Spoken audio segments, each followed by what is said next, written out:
Domestic violence यानी घरेलू हिंसा।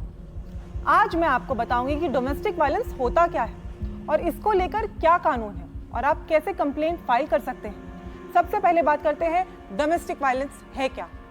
आसान भाषा में बोले तो घर के अंदर महिला के साथ कोई भी फिजिकल, इमोशनल या फाइनेंशियल अब्यूज, उसे हम डोमेस्टिक वायलेंस कहते हैं। डोमेस्टिक वायलेंस को लीगली डिफाइन किया गया है protection of women from domestic violence act 2005 के सेक्शन 3 में। जब किसी विक्टिम के हेल्थ, सेफ्टी, लाइफ, लिम्ब या वेल बीइंग को, चाहे वो मेंटल हो या फिजिकल, नुकसान पहुंचाया जाए, धमकी दी जाए या फिर जानबूझकर हार्म करने का इरादा हो तो उसे डोमेस्टिक वायलेंस माना जाता है। इसमें आता है physical abuse, sexual abuse, verbal abuse, emotional abuse और फाइनेंशियल अब्यूज। अगर किसी वुमन को या उसके किसी रिश्तेदार को दहेज या प्रॉपर्टी के लिए मेंटली या फिजिकली टॉर्चर किया जा रहा हो तो वो भी डोमेस्टिक वायलेंस के अंदर ही आता है। अब बात करते हैं कुछ डेटा की, ताकि आप समझ सके कि ग्राउंड रियलिटी क्या है।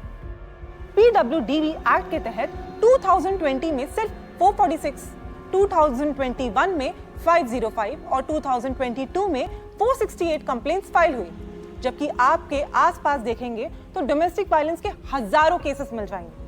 मतलब मोस्ट केसेस रिपोर्ट ही नहीं होते। अगले कुछ नंबर्स तो और शॉकिंग है। 18 से 49 साल की 32% शादीशुदा औरतें कभी ना कभी डोमेस्टिक वायलेंस का शिकार होती हैं। 29% वुमेन को सेक्सुअल या फिजिकल वायलेंस का सामना करना पड़ता है। 29% वुमेन इंजरीज फेस करती हैं, लेकिन रिपोर्ट करने से कतराती हैं। अब बात करते हैं डोमेस्टिक वायलेंस में मिलने वाले सजा की। डोमेस्टिक वायलेंस एक्ट के तहत क्रूएल्टी के लिए 3 साल तक की जेल हो सकती है।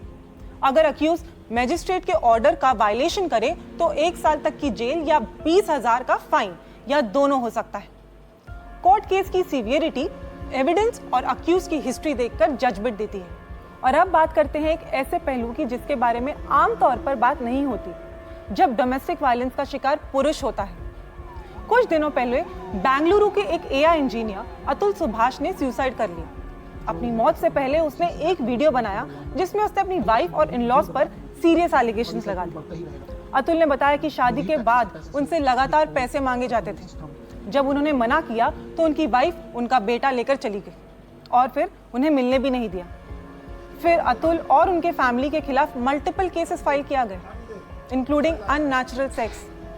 वाइफ ने 10 लाख दहेज का इल्जाम लगा दिया, बोला कि उसके बाप की डेथ उसकी वजह से हुई और फिर सेटलमेंट के लिए 3 करोड़ की डिमांड की।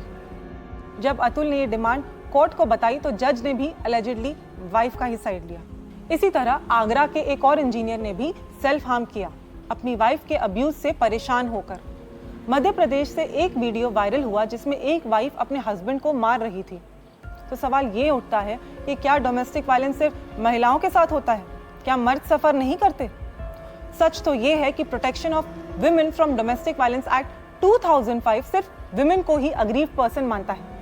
ये एक्ट जेंडर स्पेसिफिक है, इसमें पुरुषों के प्रोटेक्शन की तो बात ही नहीं की गई है। एक्ट के सेक्शन 2A में अग्रीव्ड पर्सन का मतलब दिया गया है कोई भी वुमेन जो डोमेस्टिक रिलेशनशिप में वायलेंस फेस कर रही हो। यानी अगर एक मर्द अपने घर में अब्यूज फेस करे तो वो इस एक्ट के तहत लीगल प्रोटेक्शन क्लेम नहीं कर सकता।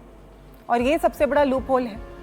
कानून का काम होता है हर विक्टिम को प्रोटेक्ट करना, चाहे वो किसी भी जेंडर का हो, लेकिन डोमेस्टिक वायलेंस एक्ट में पुरुषों के लिए कोई जगह ही नहीं है। जैसे जैसे सोसाइटी इवॉल्व कर रही है वैसे वैसे अब्यूज के पैटर्न्स भी बदल रहे हैं। आज जरूरत है एक gender neutral domestic violence law की, जिसमें हर विक्टिम के लिए इंसाफ हो, सिर्फ एक जेंडर के लिए नहीं। क्या ये वक्त नहीं आ गया है कि हम डोमेस्टिक वायलेंस की डेफिनेशन को रीडिफाइन करें?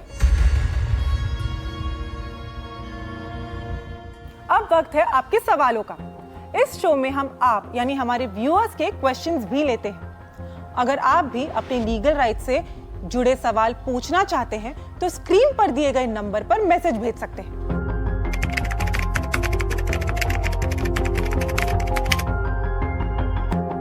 आप सीधे अपने लोकल पुलिस स्टेशन में जाकर FIR दर्ज कर सकते हैं या वुमेन्स हेल्पलाइन नंबर पर कॉल करके हेल्प ले सकते हैं। आप प्रोटेक्शन ऑफिसर या मैजिस्ट्रेट के पास जाकर भी कंप्लेंट फाइल कर सकते हैं अंडर डोमेस्टिक वायलेंस एक्ट 2005। आपको protection order, residence order monetary compensation और जरूरत पड़े तो शेल्टर भी मिल सकता है।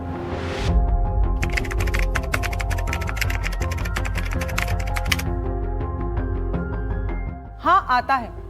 डोमेस्टिक वायलेंस एक्ट के अकॉर्डिंग अगर हस्बैंड या उसके घर वाले वाइफ के पेरेंट्स या रिलेटिव्स को मेंटली हरास करते हैं, जैसे कि गाली देना, धमकी देना या इमोशनल अब्यूज, तो वो भी डोमेस्टिक वायलेंस के स्कोप में आता है।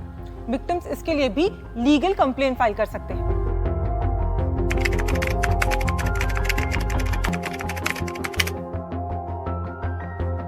अगर किसी भी आदमी को फॉल्स डाउरी केस की धमकी मिल रही है तो वो पहले सबूत इकट्ठे करे, जैसे वॉइस रिकॉर्डिंग, चैट्स, मैसेजेस। फिर वो अपनी तरफ से पुलिस स्टेशन में जनरल डायरी या कंप्लेंट एप्लीकेशन फाइल कर सकते हैं। अगर धमकी सीरियस हो तो क्रिमिनल इंटिमिडेशन या false information to public servant के तहत भी केस बन सकता है। आप लीगल एडवाइस लेकर एंटिसिपेटरी बेल भी ले सकते हैं ताकि किसी भी फॉल्स अरेस्ट से बचा जा सके। अगर एफआईआर अभी तक दर्ज नहीं हुआ है तो आप कोर्ट से 72 आवर्स का नोटिस ऑर्डर भी ले सकते हैं, जिससे आपको एफआईआर के दर्ज होते ही 72 आवर्स का सफिशिएंट नोटिस पीरियड मिल जाता है और उस नोटिस के दौरान आप एंटिसिपेटरी बेल दाखिल करके रिलीफ पा सकते हैं।